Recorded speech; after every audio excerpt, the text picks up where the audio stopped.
All right, so we're going to talk about social media time today and how much time realistically you have to be spending on social for it to work.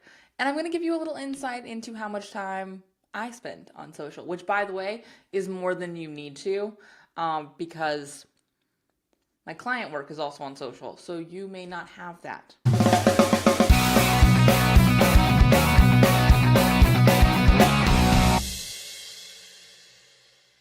Let's jump right in. Remember, if you're watching live, the cool part about watching live is you can ask me questions and say hello. So be sure to do that. I would love to hear from you in the comments. If you're watching the replay of this, you can also leave comments. I read those too. Cool? Cool. So realistically, how much time do I spend on social? I spend a lot of time on social. I spend most of my day on some social media channel, probably at least 3 days a week, because I'm prepping for client calls, reviewing client strategies, building client strategies, doing social media audits, answering questions, doing my own social media. So I spend a lot of time on social, probably 2/3 of my day, 3 days a week, and probably a third of my day, the other 2 days a week.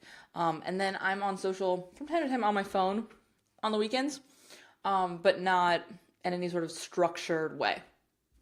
Mostly in a normal consumption, as a normal user, if you will.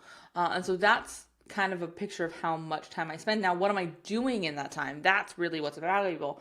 Like I said, I'm doing social media audits, reviews, strategy reviews, things like that.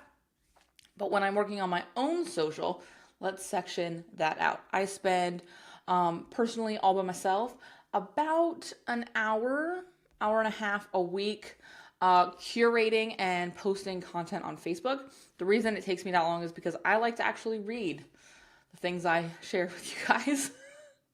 Yeah, I know, it's crazy, but I do actually pay attention to what I share. So that stuff goes out on Facebook. My team, either through Charles or the extended team, will take care of Twitter and LinkedIn. A lot of the stuff that goes out there is actually automated cues of past episodes, guest posts, promo stuff, all of that. So that's sort of set it and forget it in the sense that it's just added to as new stuff goes out. So that would probably it takes the team about, I would say, 2 hours a week to update with current content and curated content for those networks.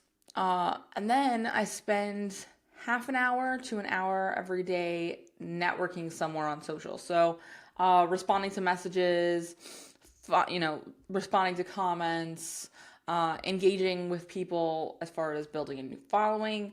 And that varies day to day what space it is.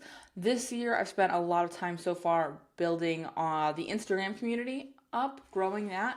And so I've spent a lot of that time posting comments, liking photos, responding to comments, following new people on Instagram.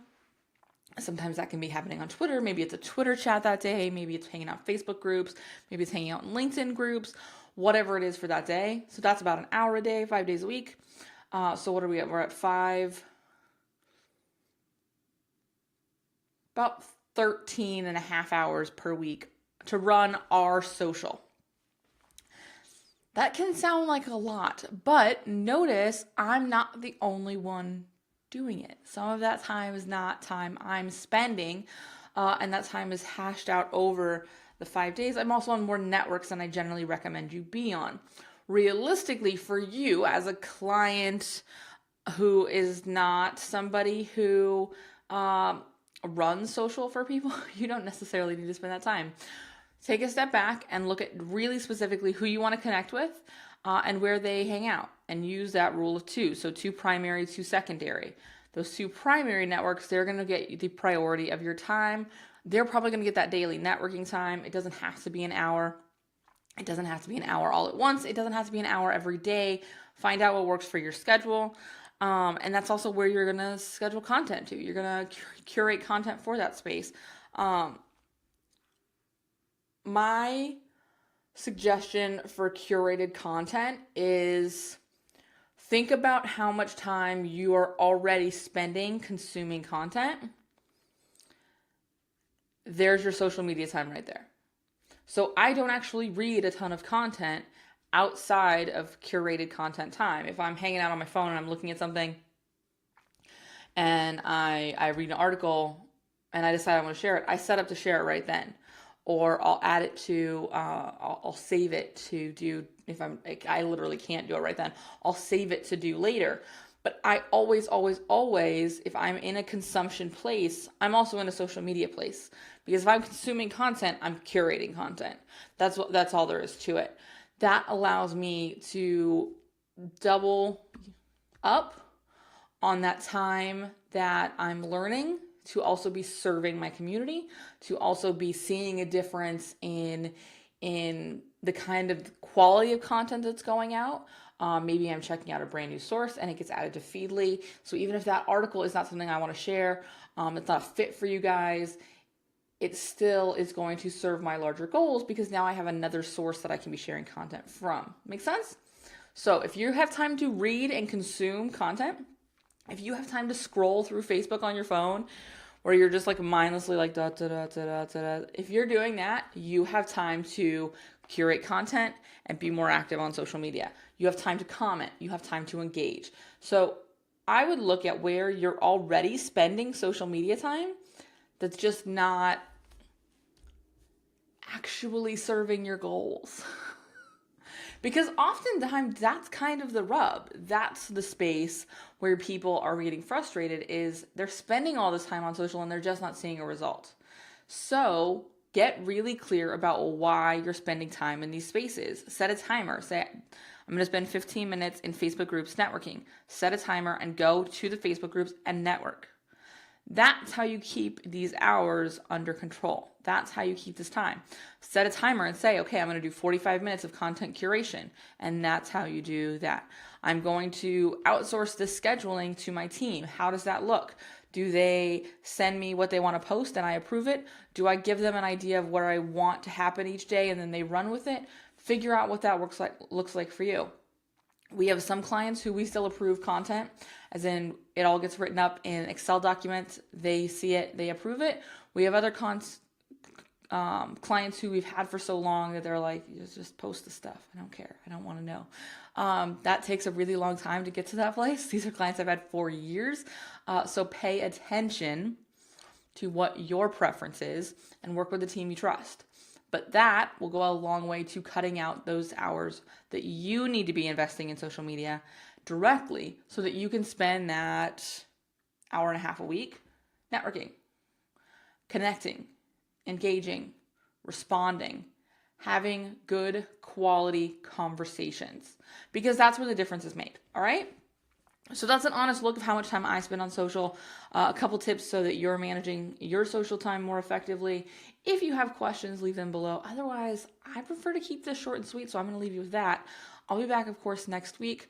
One thing I did want to say, completely unrelated, before I wrap up, and I sent this out in the newsletter this week, and I got a couple of emails back from people, and so I wanted to bring it up here. You may have noticed I did not go live last week. My guess is you didn't. You had no idea I didn't go live last week, and that's cool. I have no problems with that. But what I want to point out is, as a consumer of this content, you didn't notice. And I'm back this week, and if I hadn't brought it up, you never would have noticed. So don't make skipping a week or missing something with your content, with your social, with your whatever, an excuse to never do it again. Okay? Don't let missing one time, which was absolutely a choice. I had a friend in town, my biz bestie, biz BFF, Brandy Lawson over at Fiery Effects was in town. We did some hanging out, and then we went to an event over the week, or we went to separate events over the weekend here in Southern California. And I decided it wasn't a priority for me. Okay?